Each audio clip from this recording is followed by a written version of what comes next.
Pagtalakay sa Kamara sa Resolution of Both Houses number 7 na magbibigay daan sa economic charter change naurong sa Lunes. Pero pagtitiyak ng Kamara, tututukan nila ang mabilis pero mabusising pagpasa rito. Si Mela Lesmoras sa detalye. Rise and shine, Mela.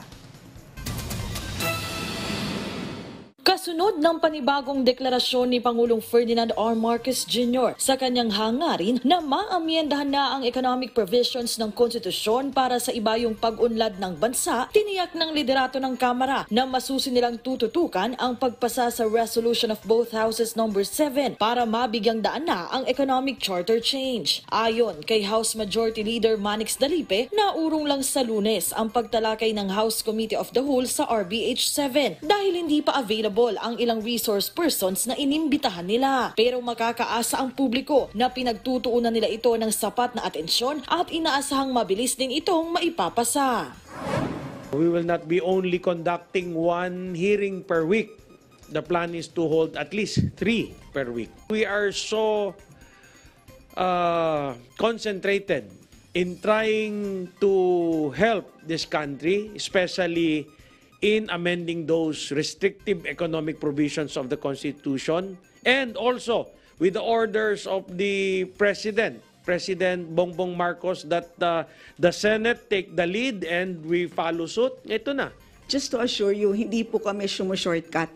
In fact po, parang repeat performance na lang po ang ginagawa namin because nga paulit-ulit na po namin ginawa ito.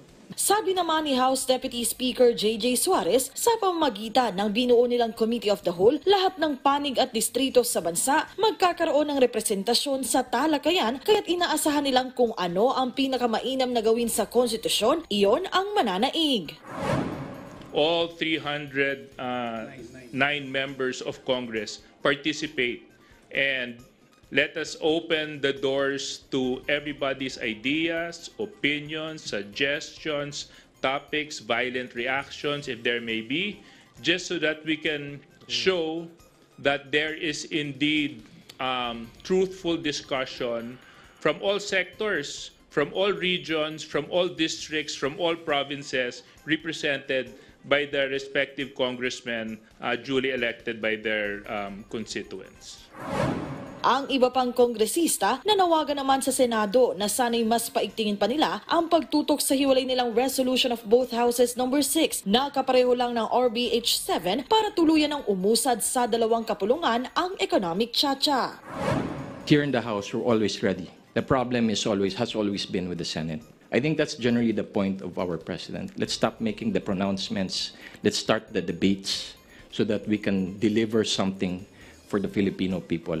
And that will be a lasting legacy not only of President Bongbong Marcos, but also of the two Congresses, the 19th Congress and the Senate in this administration.